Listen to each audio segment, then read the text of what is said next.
Karen, we're okay.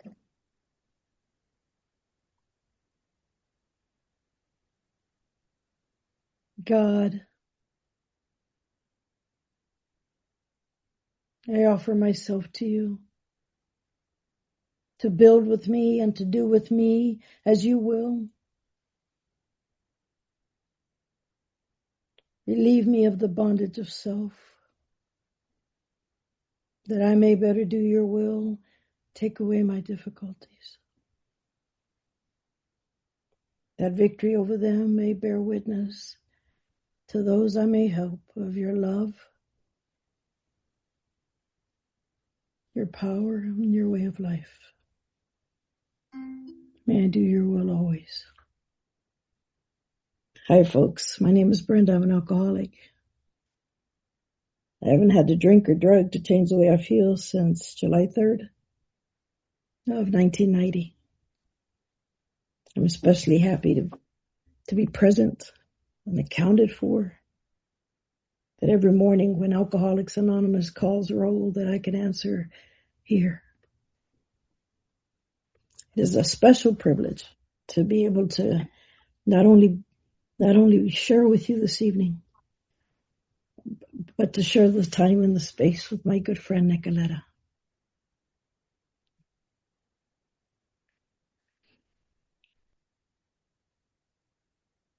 The first time I heard Nikoleta, she made me want to be Serbian. Shut up, Nikoleta.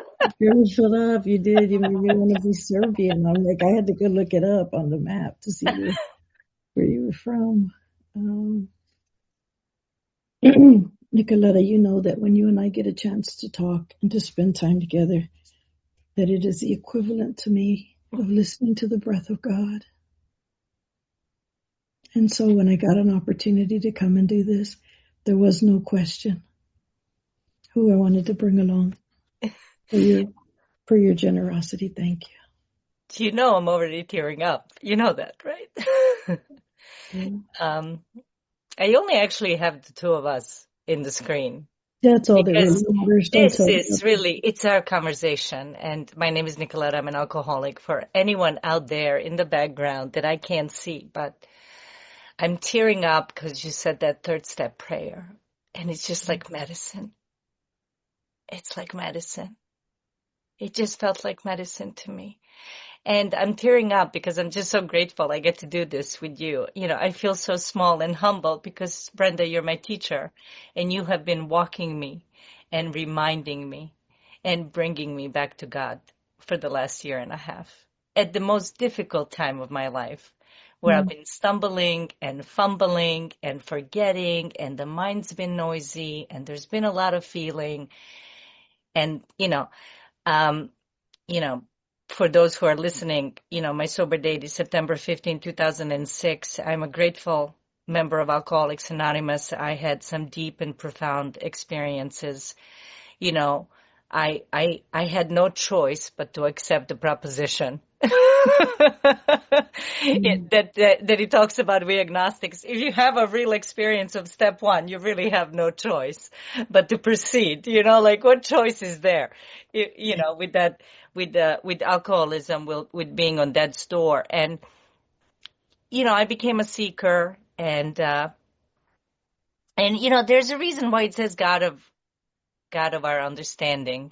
But, lately I'm realizing more and more and more the truth of God of its understanding, not my understanding, because my understanding, as you know, has stood in the way of the experience I can be having with God.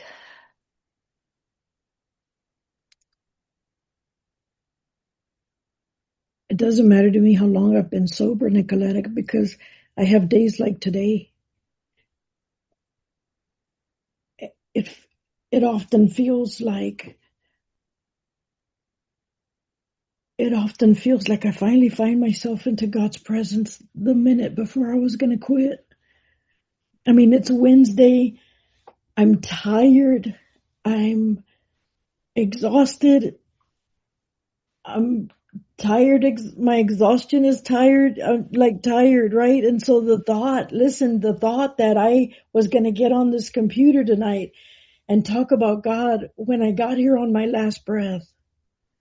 But I knew that if I could get here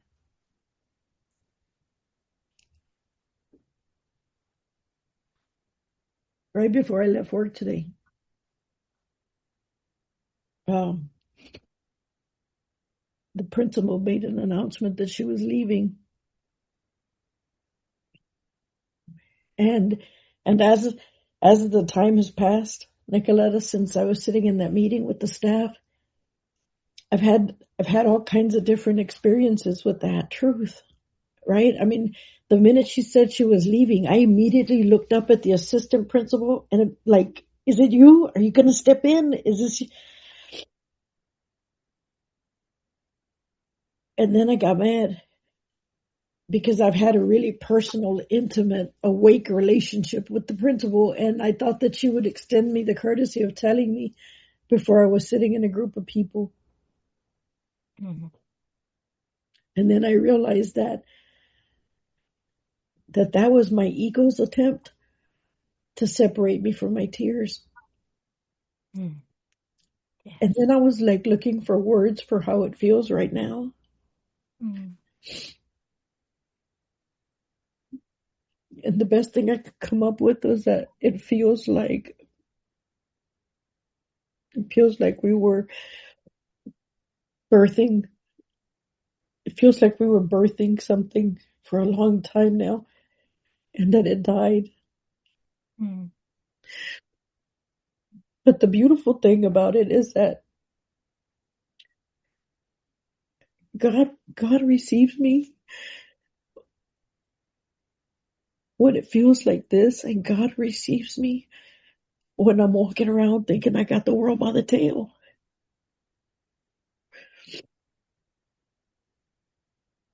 And one more time, I knew there was no way to talk about my relationship with God without tears. I think you have a vague acquaintance with tears, Nicoletta. Yeah. I started crying as soon as you started saying the third step prayer. Well, I'm here tonight because I love you and I love AA.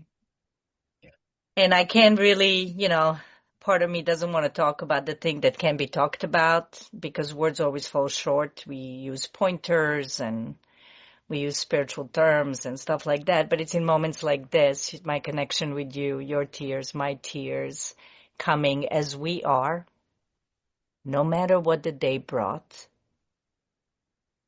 seeing that the mind has an agenda, that it wants to take me away from the experience of loss or grief in that moment, that just wants to be felt. It wants to come through me. You taught me that I am big enough, that I have the big enough capacity, that it's deep down within me, the container of God, that it stretches and expands as I walk this journey in recovery. You know, I don't want to use cliches, but like all is welcome. I keep coming back to that. All is welcome. Every experience is welcome. Every thought is welcome.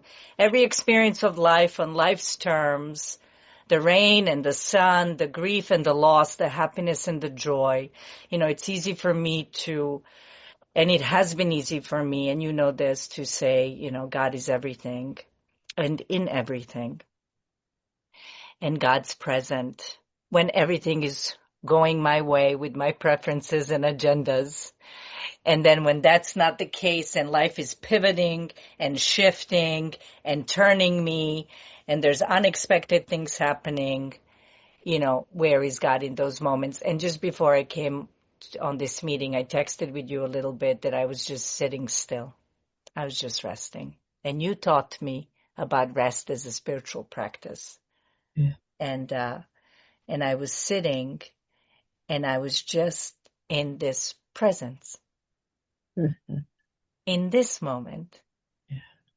which is the only moment. Yeah. And a thought came which I borrowed from you. Remember you told me this? And I was like, I'm using this.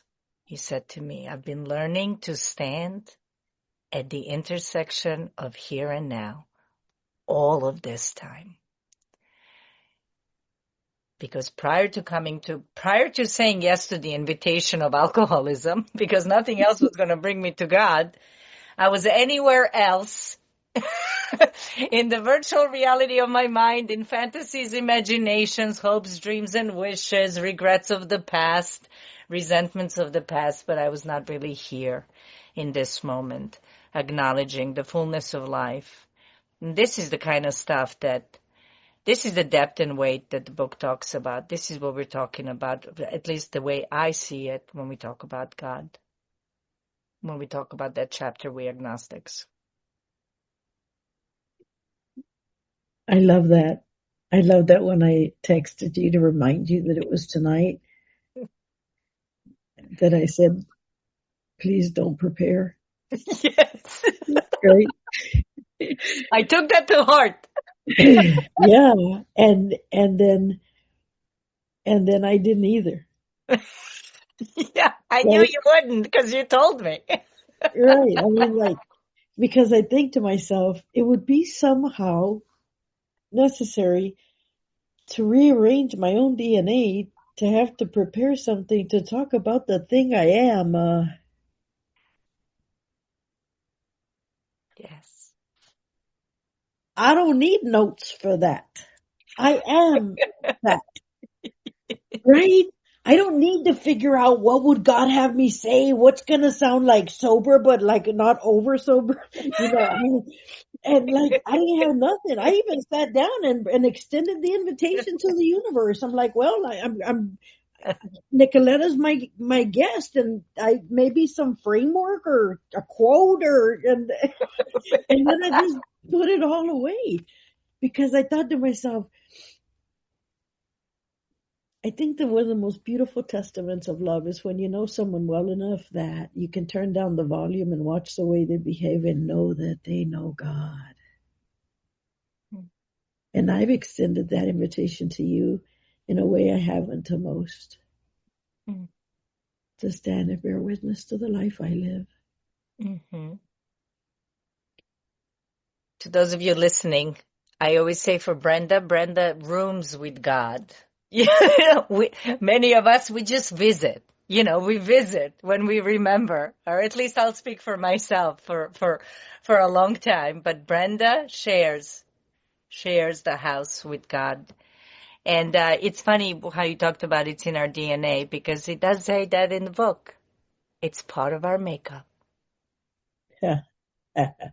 It's God, part of our makeup. I'm glad one of us is reading a book. It just came to me. It was an inspiring thought. I was like, okay, I remember That's that it. That's sentence. why. All That's right, why we have to we got one prepare. sentence down from We Agnostics. Yes. Yes. Yeah. We gotta Score. be like, yeah, like that.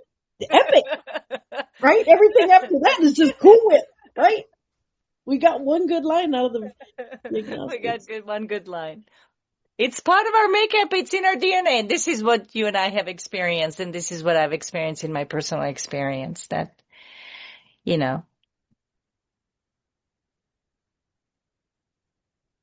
that there is a part deep down in me, deep down within every man, woman, and child. It talks about in the book. It's my favorite page in the book, page 55. I often quote it because it speaks so loudly to me because I have so much personal experience. This is where, in those quiet moments, in the moments of stillness, when I'm willing to sit in presence and be here now in this moment, that there's a place deep in me that's absolutely okay and absolutely alive and absolutely welcomes everything. The mind is going crazy. I'm frustrated. I'm annoyed. I have a lot of narrative. I have a lot of ideas about how things should go, how I should be seen, what should happen, what shouldn't happen, what I wish would happen. And then the powerlessness of that and the commentary of that gets so tiring and so exhausting. We've talked about that I get reduced to knees. I get reduced to this humble place where we talk every week. And for those of you who are listening, Brenda's been my teacher, my elder, my mentor, a God-given gift to me. We've been doing this every week almost for a year and a half. For a year and a half. She's met me just as I was, just as I came, with all these fears, with all the uncertainties, with all the doubts, and reminded me of what's deep within me. And that's God. Like, we don't talk about God. We live God. We don't go to God. Everything is God. Everywhere is God when I have eyes to see it. The book talks about this moment I'm willing to believe. The moment I express willingness, there's a shift. The moment I turn my head, my attention in that direction, there's a shift. And this has been my experience. And I'm sharing this current experience, which is very humbling. But that I didn't even know was present. You know, at some point in recovery, in our sobriety, you know, naively, God did for me what I couldn't do for myself. I could absolutely see that with alcoholism. I'm a girl who couldn't draw sober breath. Couldn't draw sober breath for a very long time. And then I was free.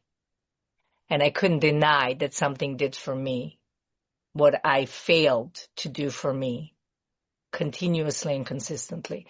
But then, like, we live sober life. and life is like, I'm not asking for permission to show up as grief and as pain, as a loss, as heartbreak, as uncertainty, as doubt. You know, it just comes. It comes in our experience. And, you know, my mind was trying to define and comprehend all of that. And I love that the book talks about it doesn't need to be, that can be non-existent. It's funny too, because Nikoleta, one of the things I went to the doctor and I said, I don't know what I'm feeling, which is really rare for me, right? But I went and she goes, well, describe it. And I said, well, I think my heart is going faster and I feel a little nauseated and I feel unsure. And she started laughing. She goes, Brenda, that's fear. I said, oh, no wonder people don't like to feel it. It wasn't pleasant, right? But it had been so long since I had been afraid that I forgot how it felt. And it's important for me to say out loud that that is all because God has come running at the sound of my voice. You know? And what I was afraid of before the meeting started was that the time was going to go too fast. I sit in most meetings wondering how the hell it's going to be so long, right? But like I was afraid the time here was going to go too fast. So I'm trying to talk fast about God, right? Because I just want to, like, you know. Speed up. We got a lot to cover. Yeah. Absolutely. And so, like, people ask me, like, questions about God all the time. I feel like sometimes, like, I'm running a switchboard, line 8. Yes, what's your question? And they're like, how did you know, how long did it take you to trust God? As long as it took me to not trust me. Yeah. Well, if God does really exist, then how come there's wars and abuse and like that? And here's what I know about that, right? Because my mind, my ego, Nikoleta, is always out to prove that there is no God. Yes. Because if it can help me believe that there's no God, it wants to sit on the throne of my heart. He wants right? to play God. Right. It's like there's no God. I call dibs on the chair, right? Like it wants to come sit on the throne, and I'm like, little dude, step out. And I'm holding my ego like this, going, wait a minute. I have way too much evidence to the contrary. Yes. I have way too much evidence about the power of God. And so my little ego go, like it's hanging over me, will go, well, how come if that's true, And if God is all loving and if God is all knowing, then how come these things happen? And here's what I know. The things that happen in my life happen because it's life. I don't belong to a God that tests me. I don't belong to a God that thinks that I need to earn my worth. I don't belong to a God that's waiting for me to recite the right prayer at the right moment under the right circumstances. I don't live with that God. I don't believe in that God. And so what's happening when those things are going on is, one, this is life. God never punishes me. God's here for the punishment that is inflicted by my own sins, right? And so God never punished me. So part of it is just the life experience, our collective life experience. And here's the other thing I know for sure.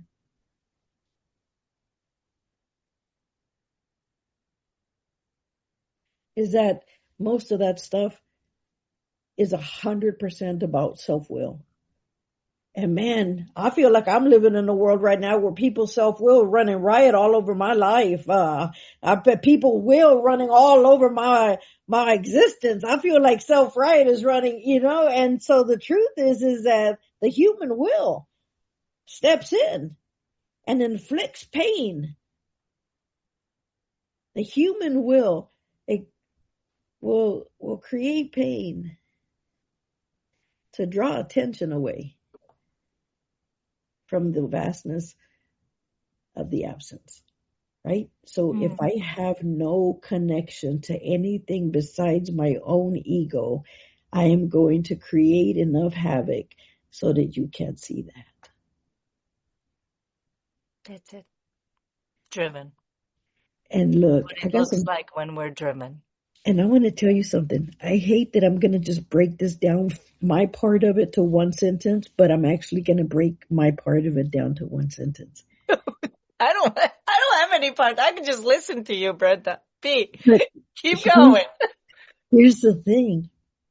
Every time that I experience some sort of pain or separation from God, and I follow the thread, right? I'm afraid. I'm afraid God won't let my nephews get off meth. I'm afraid that they're always going to live in poverty. I'm afraid that life will end before I feel like I'm finished. I'm afraid.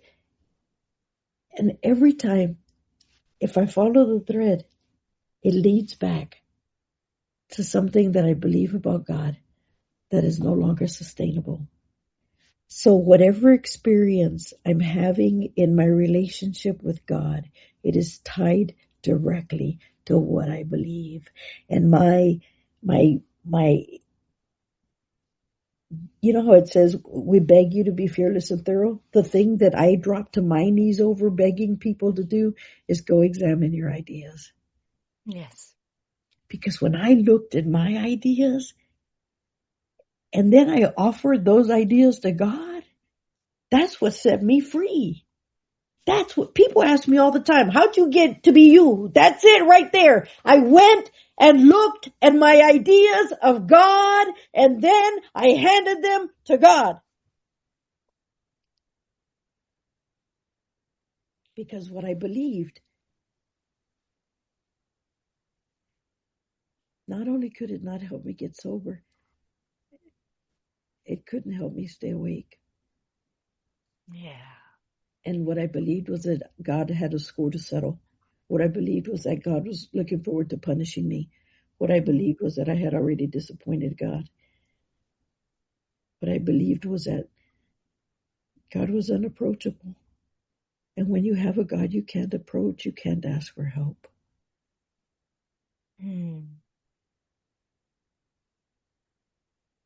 Oh, man. There was so much in what you just shared.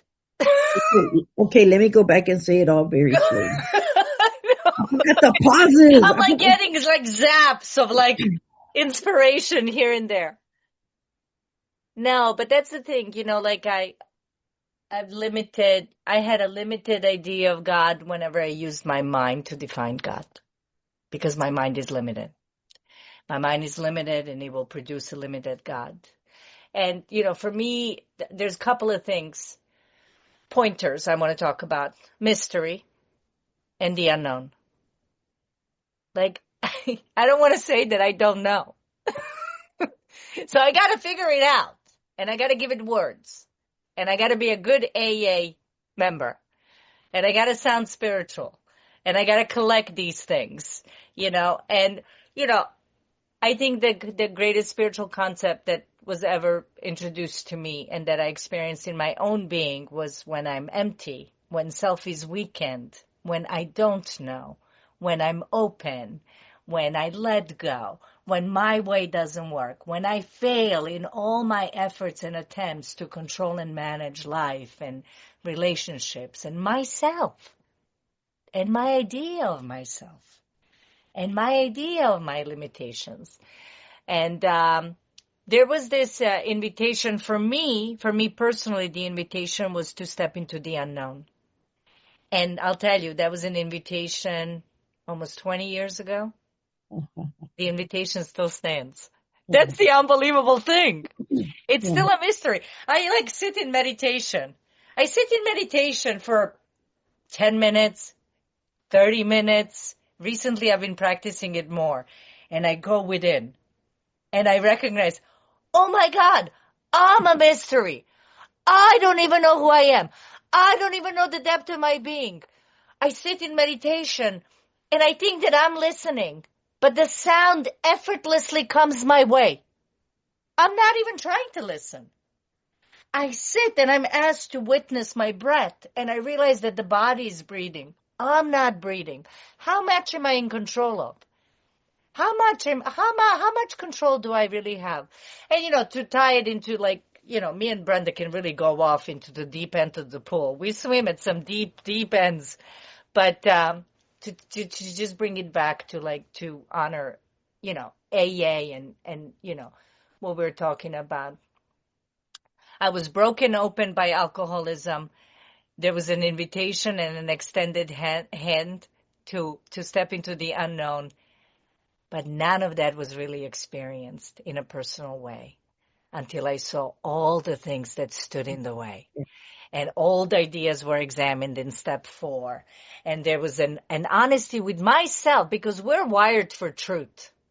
We're uncomfortable when we're in delusion. I'm uncomfortable when I'm in delusion. I come to you. You see me falling apart, heavy breathing, crying, restless mind, sense of disconnection, all kinds of prejudice and judgment with myself. We are wired for truth. So that 5th step was the first time that I had an intimate conversation with another human being. That intimate conversation from that first 5th step has been my 5th step with you for the last year and a half. And you've been bringing me to 6 and 7, and you've been bringing me to God, and you've been bringing me to letting it go, and you've been bringing me to finding it objectionable and questioning it and all of that stuff. But none of that was really experienced until I saw, well, what stands in the way? And you said, we trust, the book says we trust infinite God rather than our finite self. How do I do that? By not trusting me, not trusting the finite self. That's how I trust infinite God. So my job is I'm going to work with what I got. Yeah. How's this going? How's this working? And that's been really my conversation with you. And my experience in Alcoholics Anonymous has been more an experience of negation.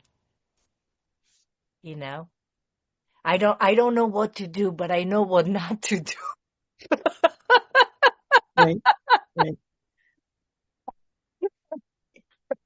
Hey, when it's my turn to share, I'm going to share a big word too.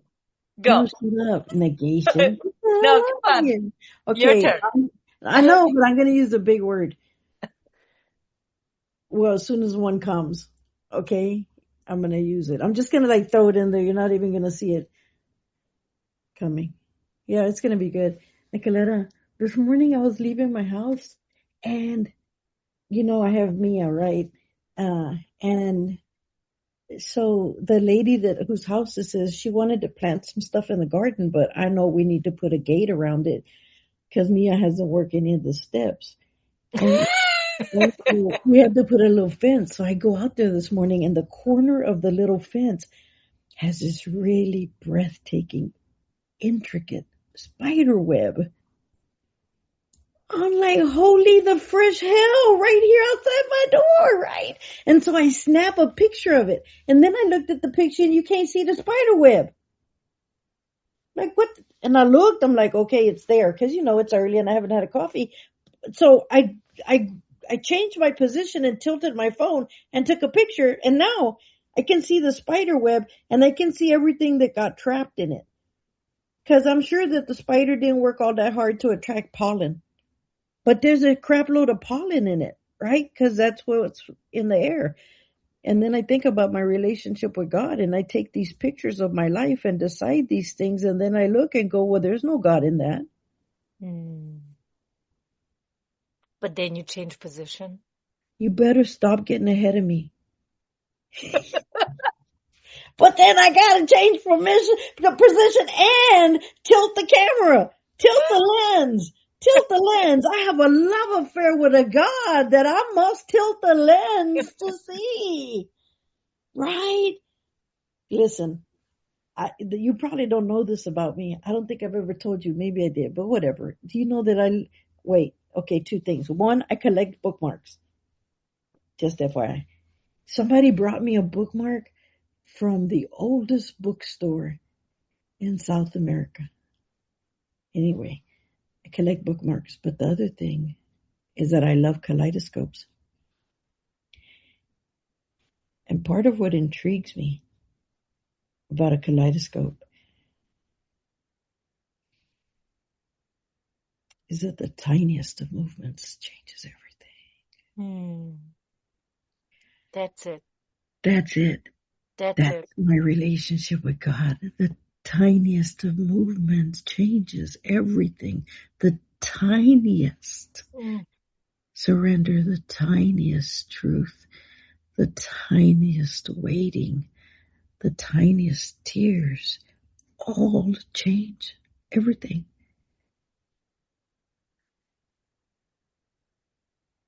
Tiniest.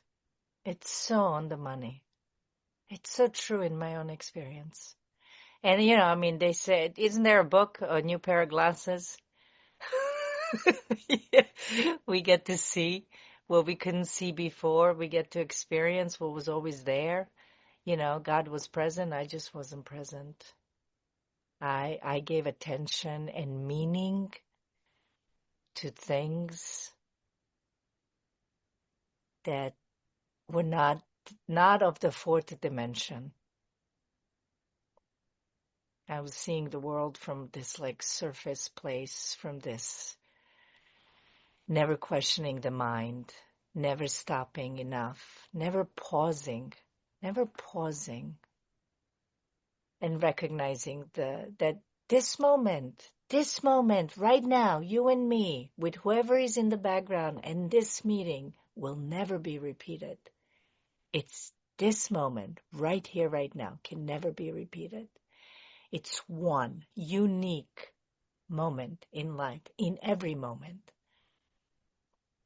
unfolding.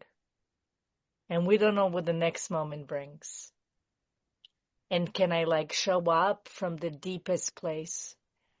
Can I show up with no masks? Can I show up with no stage characters? Can I show up with no preferences? Can I show up with no agendas? Because anytime I have to defend something, or I have an agenda, or I need to rationalize it, or explain it, or justify it, or sell it to myself, I am not present with whatever is unfolding in front of me. I'm playing God.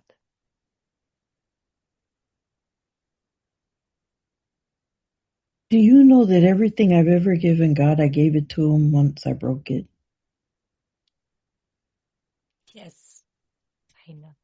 I have never given. I know. And he was like, finally. I know, right? He's like, dang. I waited for you.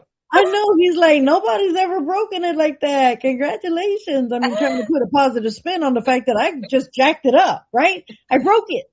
And I only gave it to God after I broke it. And I want to just, nonchalantly just, hey, here's one of the pieces. And then, there's another piece. And then this tiny little thing came off. I don't know where this wheel was, and so by the time And God always has the same reaction, which catches me off guard every time.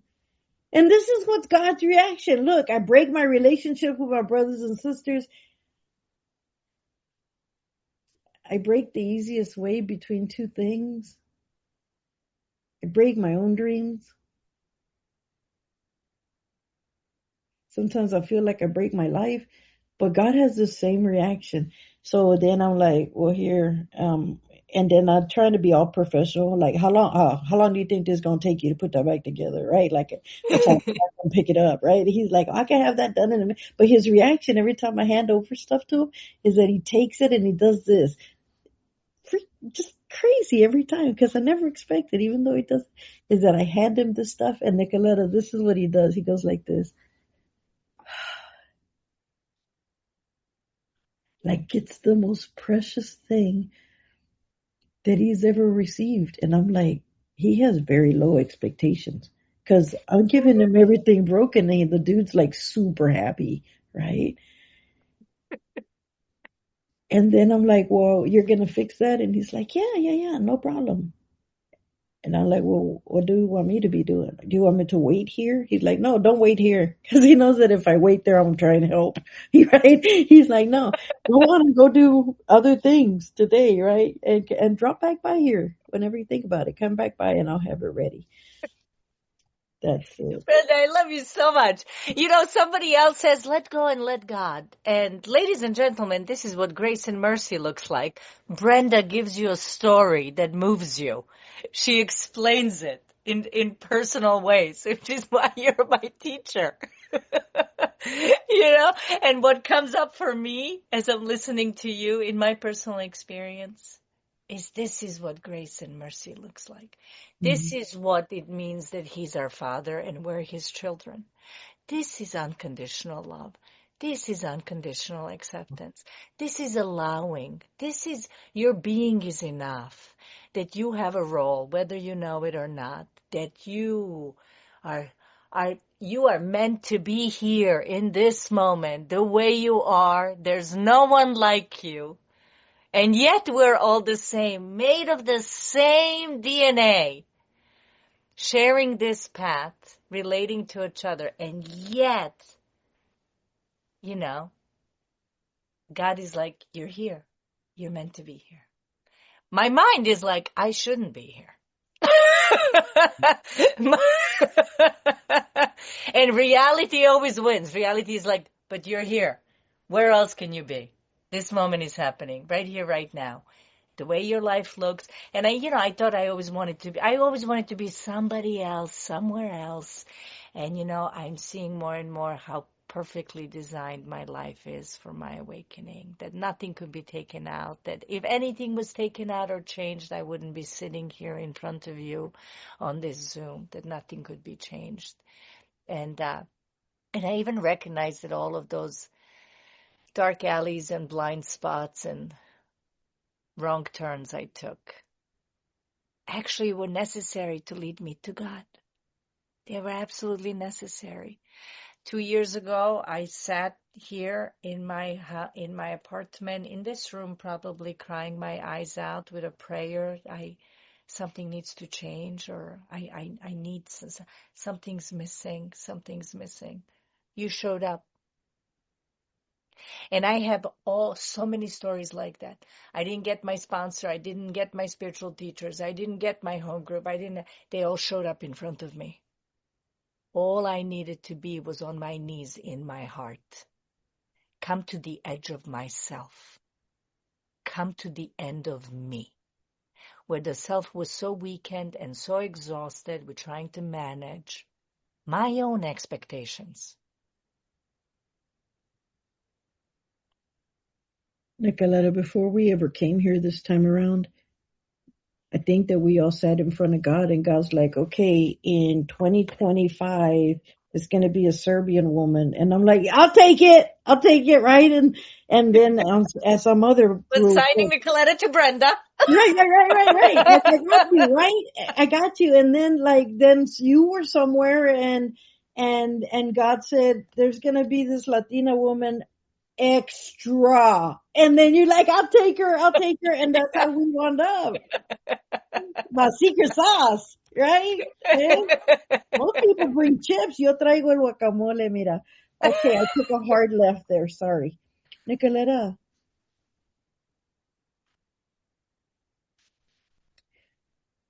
so I'm about to tell you something that I probably should have waited and told you when we were alone. But it has been the most profound gift that anyone has ever given me in my life. And I got that gift from you.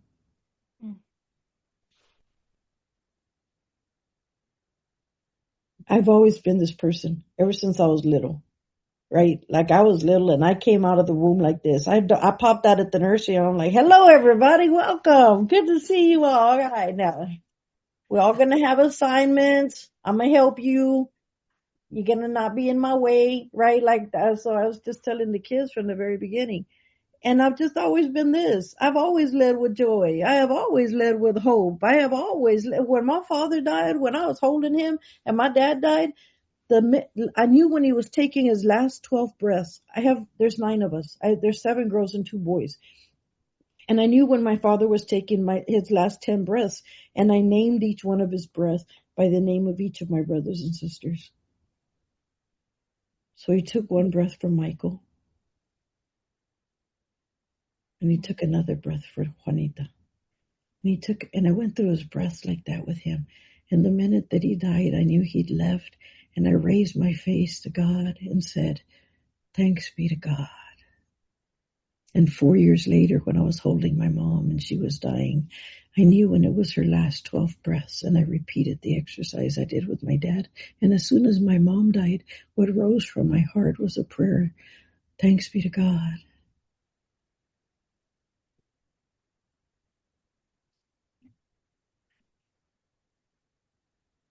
So about the gift I got from you is that I have always believed in this profound level of intimacy. I have sought that out my whole life. In anything and in everything.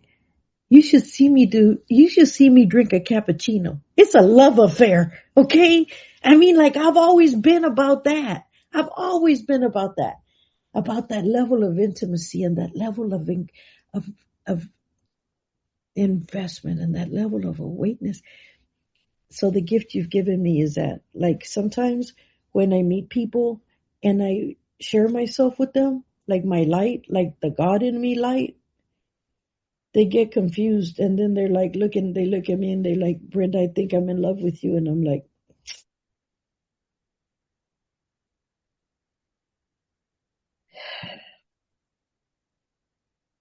because they just completely misunderstood that. And like, that's the low hanging fruit. Haven't you decided that about 57 other people? But I want you to know, Nicoleta, that you are the first person that I've met that understands a level of intimacy that has nothing to do with our former definition of it. And I will live the rest of my life in gratitude to you for your courage and your dimensions and the depth of who you are and the space that you've created for who I am. I should have probably said that privately, right? Whew. You see, like the depth and the intimacies, we don't have to talk. You're always with me. We share the same room. We look in the same direction, you know. But you have been a gift that keeps on giving, you know, because of your depth and because of your generosity. But I know it's God. I Yes. say that connection that's God saying, I'm here. I'm here. I'm working through everything and everyone at all times. I'm here.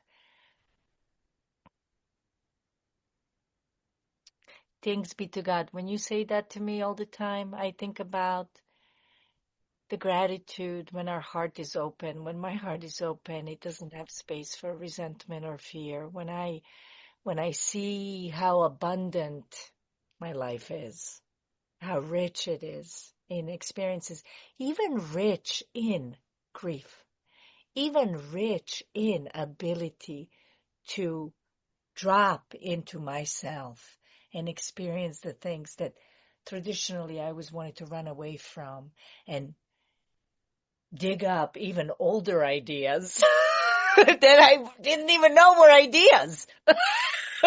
How's that for recovery? Get ready. Buckle up. As Brenda said, first 20 years is good, but at the 20-year mark,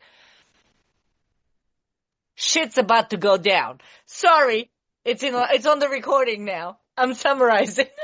Hey, Nikoleta, because I have this little poster that says that at the beginning of all of our journeys, we're climbing, we're ascending mountains and gathering rocks of pure beauty, rocks that are purple, rocks that are shiny, rocks that are jagged. We're just like collecting all these rocks and ascending up the side of a mountain, only to realize that the only way we can fly is to set them all down. Yes. So it becomes an Yes. experience and a relationship of gathering Yeah. and setting it down. Yeah. And I think the flying is the point. Yes. Lightness of being and traveling lighter. Traveling lighter. And that's what I did. I mean, I was a good AA girl. Fell in love with Alcoholics Anonymous, had deep and profound experiences with the step work, was guided by some great teachers and a beautiful sponsor, and that's still my sponsor to this day, and an example of that for me to this day. And that somewhere along the line, I started collecting information and a lot of knowledge. And self-knowledge avails us nothing, even when it's dressed in spiritual robes and meditating and sponsoring a ton of people. And Mm. I can have many stage characters. It was easy to see the ones when I was drinking and selfishness and self-centeredness was at the forefront, but it's a whole different ball game to see the subtleness of that as we're sober in AA and we have lives. And the truth is, it was only in my sober life that I started living a life and having any relationships to really see how I move and what I think and what I think I need and what I want just to get to that place, come back to the basics. It's so funny. It's like I was expecting a complex spiritual teaching at 20 years sober. And I was just delivered back to the basics. Open-mindedness, willingness, and honesty. Humility, gratitude, drop from the head down into the heart. It was everything I was taught in my early recovery. It still applies for anybody listening at 20 years sober, by the way. At 20 years sober, I have meditated in mountains and monasteries and Zen retreats. I thought I was like an advanced course student at some point. I'm saying that for the first time now, but you get the gist. I'm painting a picture. Only to be brought into this place of like just being brought down to my knees once again. Not even knowing. There's an innocence to that too. And it's actually beautiful. I see it as beautiful now. I don't see it as anything that I need to beat myself up over. I stumble through life. I don't know how to live life. Life is overwhelming. But I never forget that I'm a spiritual being having a human experience. I am not a human being having a spiritual experience. I am a spiritual being having a human experience. Spirituality is in my DNA. God's deep down within me. That connection, that presence, that awareness of the presence of God. Each one of us has a personal story. Each one of us has our own metaphors, and words fall short. But I cannot deny that it's there. It's there. You have any questions? Please send them to me. Wait, before you go, because I know you're about to take questions.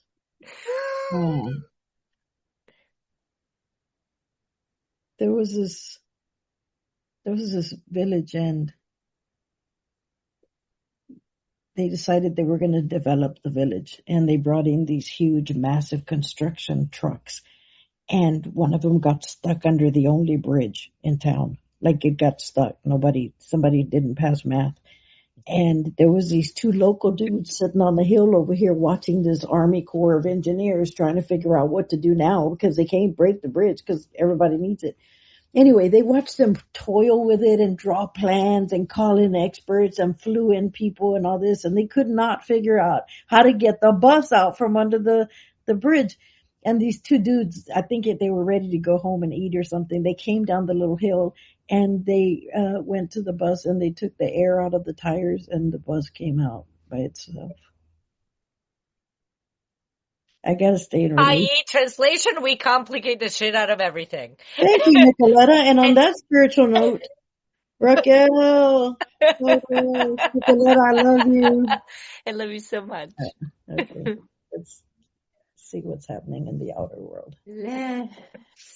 So, thank you both. Now we are going to be in the part of the meeting that people are going to ask questions. I usually have questions. I don't have a question. What was happening, at least for me, throughout this meeting is I was able to see a conversation that is just, don't text me now, guys, please. A conversation that is a total experience with God.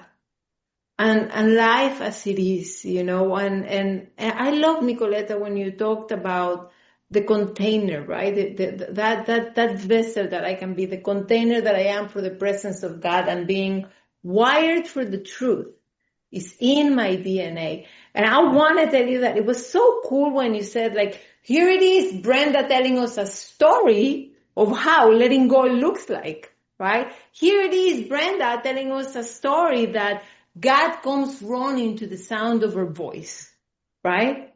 And all that is left in this side of the screen is like, oh my God, really? Can that be?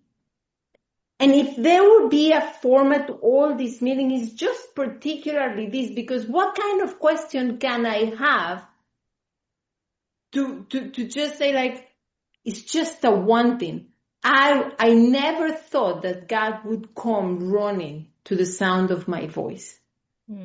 I never thought that God was going to be so happy when I give him something broken and he says, you'll come back to it later. But the truth of the matter is it just happens. Like, I love, Nikoleta, also when you talked about that idea of just being here in this moment, in the mystery, that our lives is so perfectly designed for our awakening.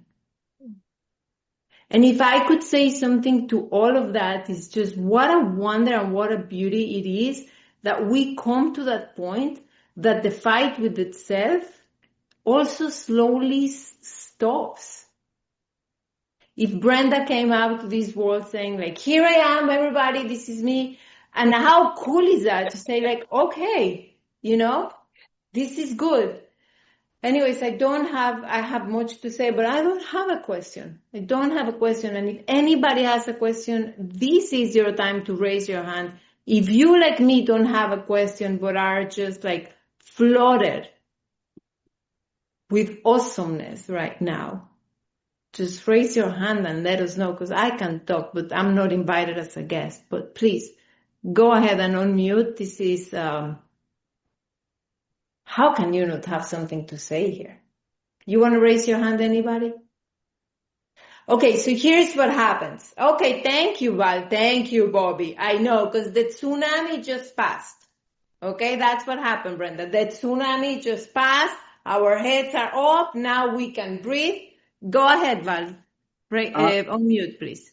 Hi, everybody. Valerie, alcoholic. Oh, sorry. I don't have a question.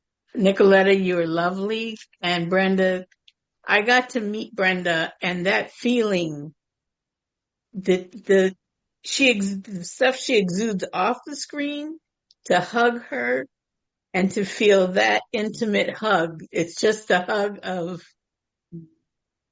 yes, warmth, compassion. And it was just a pleasure meeting you. I just had to say that. I don't mean to put the spotlight on you, but Nikoleta, thank you so much too. This was a lovely, lovely meeting or gathering. Thank you, Val. Thank you. Bobby, now you can go ahead. Okay. Yeah, I mean, I'm so glad I got it. Yeah, it was my lead in a 3D meeting. I was like so on, but and I just, you know what? 15 minutes with you is better than almost any hours and hours and hours it can be. But this was fantastic. Thank you. I love you both. And I'll see you again. And this is going to be a recording I get. Thank you. Thank you, Bobby. Patty from Florida. Go ahead, my love. Hey, good evening, ladies. I'm Patty, alcoholic from Florida. Thank you for your service, being the meeting moderator. And yeah, I'm with you, Brenda and Nikoleta. Yeah, it's palpable. That's what I can say. It's palpable, and you give me such hope that I can maintain that connection. Thank you. I love, especially appreciated Nikoleta's words that, 20 years into it and still the beginnings are there. I'm not that long, 7 years into it. But it's just good to know the same thing. Just keep doing what I'm doing. Keep moving forward step by step. And thank you, ladies, both of you. Thank you so much for letting us be part of your intimate conversation. Yeah. Bless you. Thank you. Thank you, Patty. Colleen? I'm Colleen and I'm an alcoholic, and I don't have a question either. That was just the feeling of God that is in the room right now is just a little bit over, like, it's like, oh, everything that it all just got sucked out of me, like any irritation, any fear, it's just this feeling of calmness and like, when you go to a meeting and just, well, this is a meeting. It's not a meeting. It's a meeting. But, you just go, that's exactly how you guys have done tonight is, Thank you. and I love both of you. Thank you so much. Thank you so much, Colleen. Tina. Hey, Tina, go ahead. Mm-hmm. Hi, Raquel. Thank you for your service. Tina, alcoholic. I'm rarely at a loss of words, but truly, the conversation, the discourse between you two was just heartfelt and amazing. And I admire you both so much. And I have to say, I recently met Brenda, and she glows. Just like she glows on these meetings, she glows in person. And I loved, you said something that was so poignant to me, Brenda. I think I'm old enough to know my ideas, and I know what I know, and you know what? I don't know anything. And I am going to do that. I am going to look at and write down what these ideas are. And I think, once again, it's going to be a real shocker to the little lamb in the woods here. So, I appreciate you both so much. You're just a fountain. I love you dearly, both of you. Thank you, Brenda. Thank you, Nikoleta. Thank you, Tina. Kat? Hello, beautiful ladies. My name is Kat. I'm a grateful, thankful alcoholic, and I am in such awe, and I feel it's beyond like a pleasure to watch the two of you guys on the screen. It's almost like an honor that two ladies that I adore so much, and I've been inspired beyond, are just in front of me, and I'm I'm just in awe. I took notes because Brenda tells me, take notes. It's like, take notes. And I do. So I have notes, and I'm so blown away, and it's just chicken scratch because there's so much that you said today that I'm blown away. And I just love that the topic of God from both of you just effortlessly flows off of your tongue. There's never shying away from the topic of God, and it is powerful and beautiful, and the message is always so authentic and clear that I have such clarity when both of you speak. It's beautiful. But I was just writing emotions and just what I was feeling, and I actually wrote love, light, joy, somehow beautifully paired with vulnerability, acceptance, and raw honesty. That's what I got from you guys tonight. And I wrote, somehow I can feel both pain and laughter fluidly and beautifully. Like, how does that happen? Like, I'm still working on this. I'm like, wait, how do you take those opposing emotions and feel like good, bad, and ugly? You can seamlessly put it together and be real about it. I love it so much. And one thing that I wrote down in asterisk from Brenda that you said, way too much evidence of God in my life. And it just hit me that every day on the daily, I can see and feel how God is working in my life on the daily. And it's just such a joy to be able to say that. And Nikoleta, what you had said that blew me away towards the end, you wrote that I've come to the edge of myself. I used to say, like, at some point, like, I have to get over myself, right? Like, you are not that important or special or even remotely funny, right? Like, and it reminded me of that, but it just authentically is like when you get to the edge of yourself, something has to change and you have to move through life differently and either find a lesson, find reality deep down inside, or accept whatever God has in the path for you. Whether it's what you wanted or didn't want, it's going to be better. And I am better for having listened to both of you ladies tonight. I've grown from it. Thank you. Thank you, Kat. Thank you so much. Anne from Florida. Hi, everyone. An alcoholic, Raquel, thank you for taking the meeting. And I have a question. Aside from the fact that you both were amazing, and I know you know that, but you must hear it all the time, but you really are. I mean, people aren't. So when I meditate in the morning and I try and go inside myself, but there are certain readings that I read. If I come across something that it really touches me, I'll put it in one of my notes and I will read them. And then at the time when I finish that, and then I try to get quiet, and I've recited all of these and I'm quiet with myself. When I start to talk to God and I ask God, did I do okay? Like, was I okay? Tears are pouring down. I have no idea why. They just come. I don't know where they came from, but it's almost like I'm getting I don't know if my tears are an answer, but when I am quiet and not reading anymore, it's like, where did the tears, and I get choked up. And is that, like, any clues on if that's God talking to me or I'm just feeling guilty? I don't know. You know, it's interesting. I remember that when we were burying my father, he died on Christmas Eve, and we're at the cemetery, and they have just lowered his casket, and I feel as if I have lost my compass. And one of the babies in our family comes over and he says, "We forgot Grandpa's favorite song." And I'm just sobbing. I'm like, what's his favorite song? Coincidentally, it happened to be Gabriel's favorite song as well, Jingle Bells. And so we called everybody back to the graveside so we could sing Grandpa's favorite song, Jingle Bells. And there we were all singing Jingle Bells with tears rolling down our faces because the pain is necessary.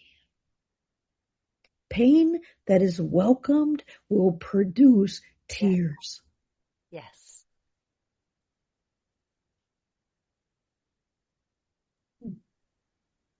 Thank you, Anne. Thank you. Anybody else would like to say something? I see somebody here tearing. I am so happy it's you. I was about to call on you, woman. Go for it. Gone alcoholic. I was like, how am I going to say what I want to say without tearing, without crying? But Brenda, I just want to say you have the absolute best skin I have ever seen on a human being. Your skin is just, I was like in awe the whole meeting. And I'm finally glad that I got to meet the person that my sponsor has had this awakening with for the past year and a half. I have heard your name out of Nikoleta's mouth for the past year and a half.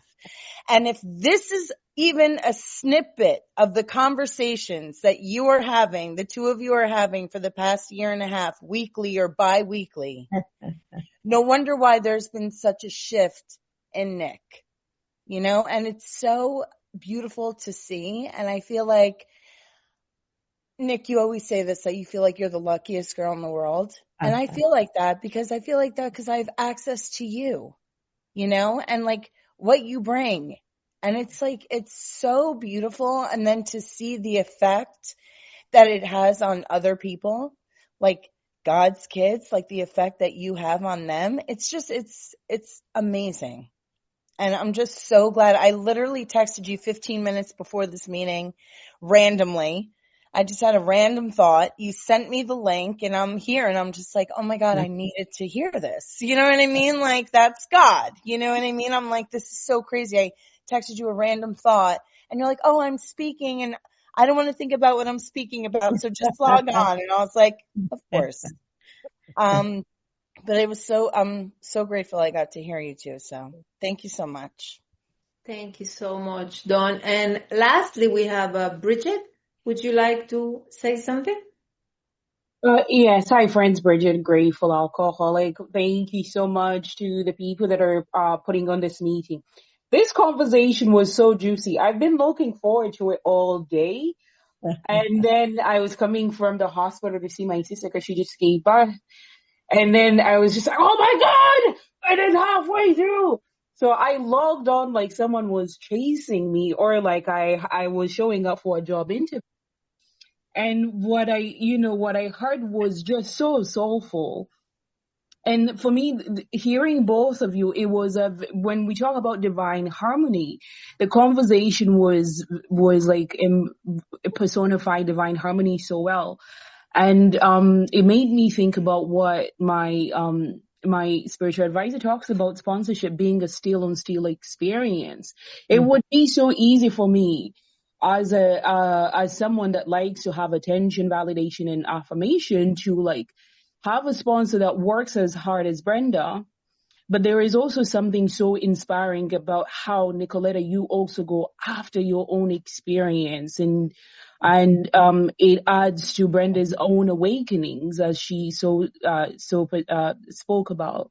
And it was, I think, Nikoleta, also when you answered the question at the end, I was like, but I still don't know what she means.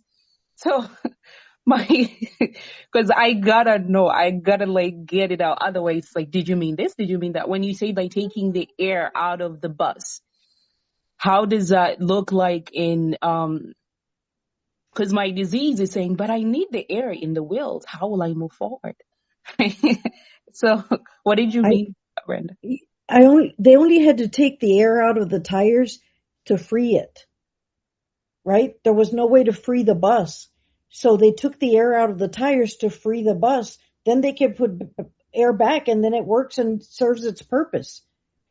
Right? And so in my own life, I look at places that I'm stuck and I bring in the Corps of Engineers and I do blueprints and I do all that. But my higher self is sitting on the hill with God going, we're going to give him a minute, but we're going to go help him at dinner time. Right? And so what I find is letting air out of the tires, the way that looks in my life is I have to go, I'm right about this thing. but I'm going to set that aside. Or she was wrong about what she said, but I'm going to set that aside. So anytime that I'm willing to set aside something I think I deserve, then I get free. And being free was like the purpose of the exercise. Look, I think that when it's all over, God's going to look at me and have one question. And that is, did you have fun? Mm-hmm. That's what God's going to ask me. And about the tears that come when I'm in that presence, it's because you've accessed the fourth dimension. And this, look, it's really important that you hear this. Nikoleta and I, we're not special, and that's how come we have this, but we have consented to do not only what is necessary, but what is required. And sometimes those are two different things. You know, my sponsor says to me all the time, what's the fastest way you can get to your knees about this? So I can be mad at my sister because she was wrong, but then all I get to do is be mad at my sister because she was wrong. I don't want to be mad at my sister because I want to be free. The question isn't, am I going to drink or not? The question is, do I want to be free or not?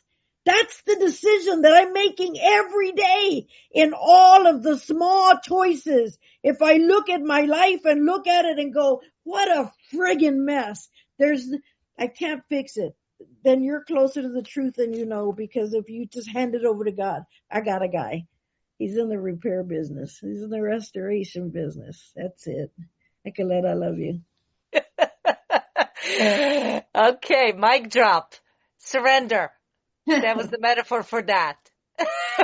Oh, seriously. Thank you. Okay. Yeah. Thank you, Bridget. All right. We are closing now. Sorry about that. In hope, stay